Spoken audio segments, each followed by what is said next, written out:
datang dari segala penjuru.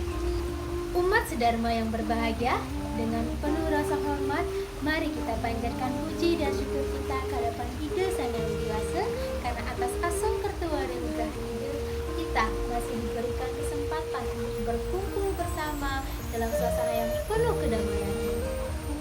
Seperti kata pepatah, tak kenal maka tak sayang.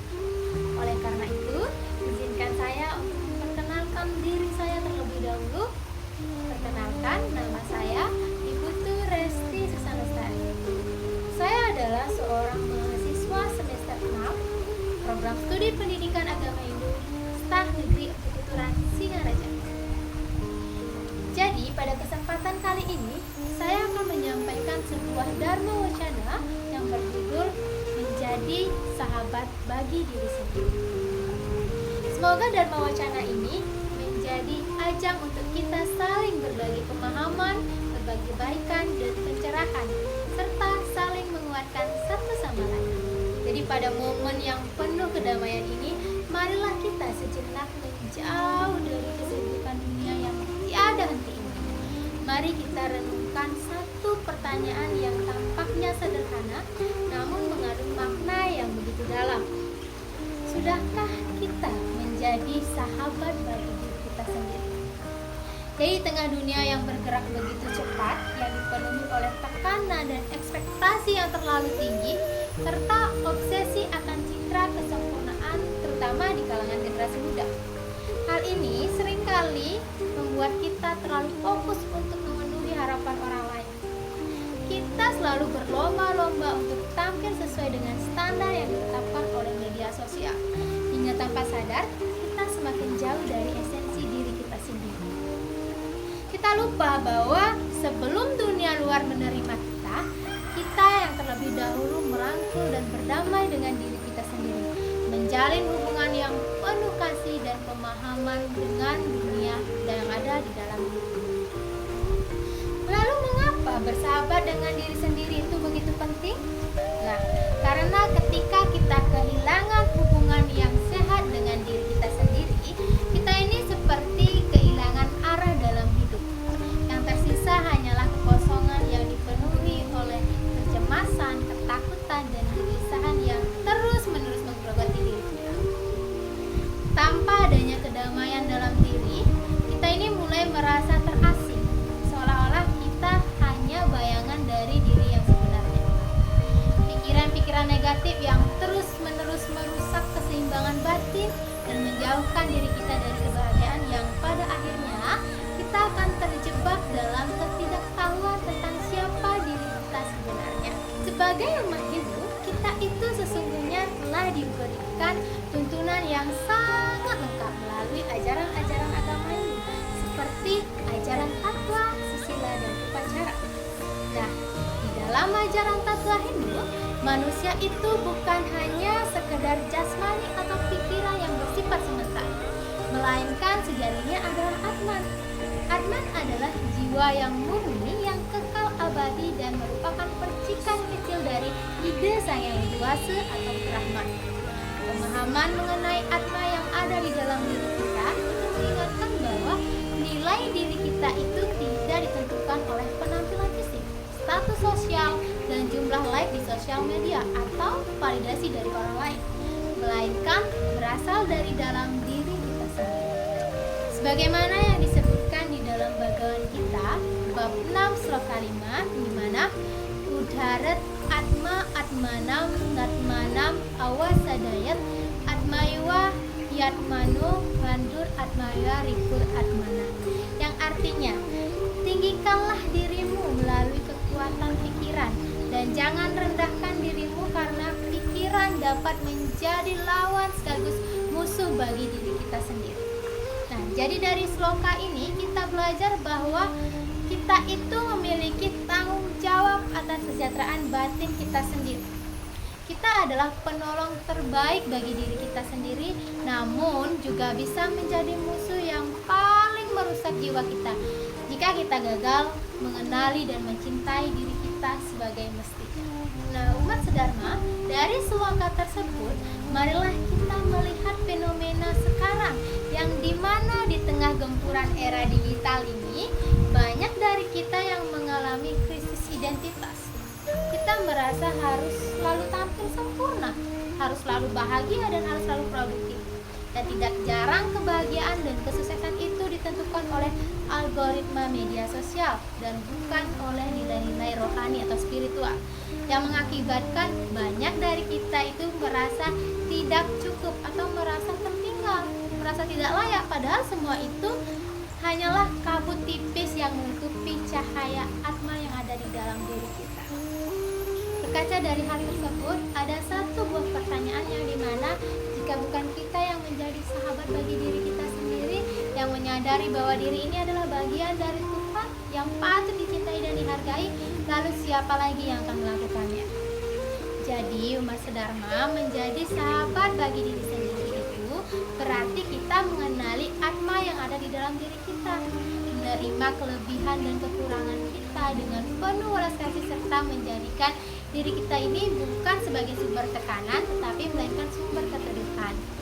Nah, dengan menyadari bahwa diri ini itu adalah bagian dari Brahma atau percikan kecil dari desa yang widiwasa, kita diajak untuk hidup dengan rasa hormat terhadap kehidupan kita sendiri, bukan hanya sebagai manusia biasa tetapi sebagai wujud suci dari desa yang widiwasa. Umat sedharma yang saya muliakan, jadi jika di dalam tato yang sudah saya sampaikan tadi, kita telah memahami bahwa diri sejati kita itu adalah Atman atau percikan kecil dari Brahman yang suci.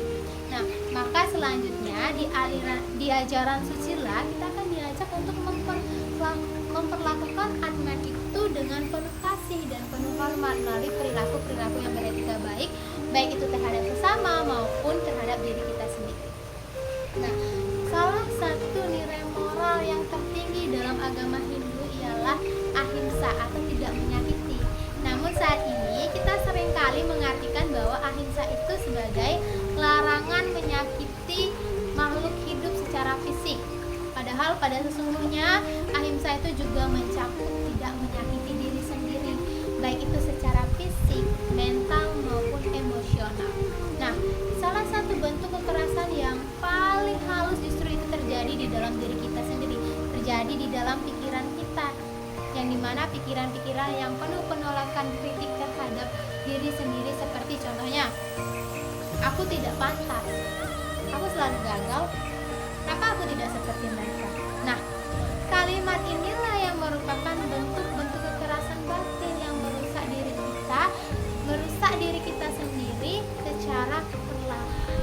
Bagaimana yang dijelaskan di dalam kitab Sarasa Muscaya sloka 152 yang menegaskan bahwa nahi prayat priyararam loki kincana widyati tasmadyam narah kuryad yudhat mani tatapani, yang artinya tidak ada yang lebih berharga dari hidup. Oleh sebab itu, seseorang harus bersikap baik kepada orang lain seperti kepada dirinya sendiri. Jadi sloka ini mengandung pesan yang sangat dalam tentang pentingnya menghargai diri sendiri sebelum kita dapat menghargai orang lain. Nah, ketika kita memahami dan mencintai diri kita sendiri, kita bisa lebih tulus mencintai orang lain dan memperlakukan mereka dengan kasih sayang yang sama. Maka dari itu, setelah kita memahami pesan suci dari kitab Sarasa Muscaya sloka 152, marilah kita renungkan satu pertanyaan mendasar namun sering kali kita abaikan. Jadi pertanyaannya seperti ini: kalau kita tidak menyayangi diri kita sendiri, siapa lagi yang akan melakukannya untuk kita? Nah, umat sedharma, seringkali kita berharap bahwa orang lain itu akan memahami dan mencintai kita. Namun kita lupa bahwa cinta yang paling kokoh itu berakar dari dalam diri kita sendiri. Nah, ketika kita membenci, mencela dan menyalahkan diri kita sendiri, kita secara tidak langsung menutup pintu kasih yang justru seharusnya menjadi fondasi bagi semua hubungan yang lainnya. Nah, bagaimana mungkin kita bisa mencintai sesama makhluk jika kita sendiri tidak pernah memberi ruang kasih untuk diri kita sendiri? Nah, jadi ahimsa terhadap diri sendiri itu bukanlah tindakan yang egois, melainkan itu adalah suatu penghormatan karena anugerah hidup yang telah diberikan oleh Ida Sang Yang Widiwasa. setelah kita memahami ajaran Tatwa dan Susila, mari kita telaah ajaran upacara yang sebagai media pemurnian atau penyembuhan batin secara spiritual. Nah, seperti yang kita ketahui, di tengah kehidupan modern yang penuh tekanan dari media sosial, tuntutan akademik, pekerjaan, hingga dinamika keluarga, itu banyak sekali generasi muda mengalami krisis identitas. Mereka tuh merasa tidak cukup baik dan selalu mengalami kecemasan hingga depresi karena tidak mampu berdamai dengan dirinya sendiri.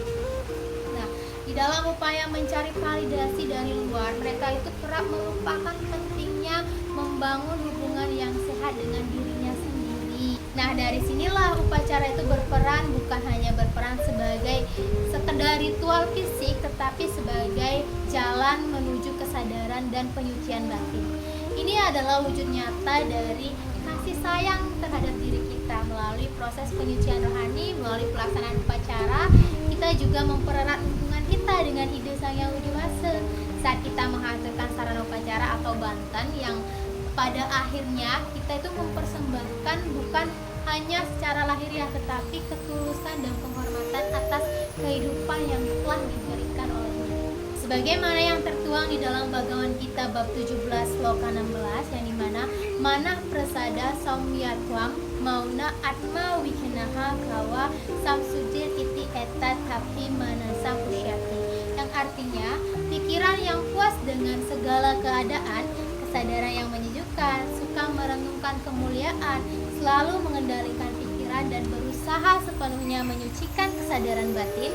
Semua ini dikatakan sebagai pertapaan pikiran. Nah, jadi sloka ini tuh menekankan bahwa penyucian pikiran adalah bentuk tapa suci yang dapat dicapai melalui kesadaran dalam berupa upacara. Maka daripada itu, untuk menjalin hubungan yang baik dengan diri sendiri itu bisa dilakukan dalam bentuk praktik spiritual yang sejalan dengan ajaran Dharma. Jadi, umat sedharma, untuk menguatkan pemahaman kita, izinkan saya menceritakan sebuah kisah inspiratif yang mungkin sederhana namun mengandung pembelajaran spiritual yang mendalam. Jadi ceritanya seperti ini. Alkisah ada seorang pemuda yang merasa hidupnya itu tidak pernah berarti. Ia selalu merasa tidak cukup pintar, tidak cukup menarik, dan selalu gagal memenuhi harapan orang-orang yang ada di sekitarnya. Ia mencoba menyenangkan semua orang, namun semakin ia berusaha, itu semakin kehilangan jati dirinya. Nah, dalam keputusasaannya, ia lalu mendatangi seorang rasi bijaksana dan berkata, "Guru, saya lelah. Tidak ada yang mencintai saya. Saya sendiri pun tidak mampu mencintai diri saya sendiri." Dan sang rasi pun memberi sebuah cermin kecil, lalu berkata, "Setiap pagi sebelum kamu melakukan apapun, pandanglah cermin ini, lalu ucapkan 3 hal. Terima kasih, maaf, dan aku mencintaimu. Lakukanlah selama 21 hari." Awalnya si pemuda ini merasa aneh, namun ia tetap melakukannya hari demi hari. Sesuatu dalam dirinya berubah. Ia mulai menyadari bahwa selama ini ia hanya menjadi musuh bagi dirinya sendiri. Ia mulai menerima kekurangannya, memaafkan dirinya atas masa lalu, dan perlahan-lahan menumbuhkan kasih terhadap dirinya. Dan saat itu terjadi keajaiban di mana hubungannya dengan orang lain pun ikut berubah.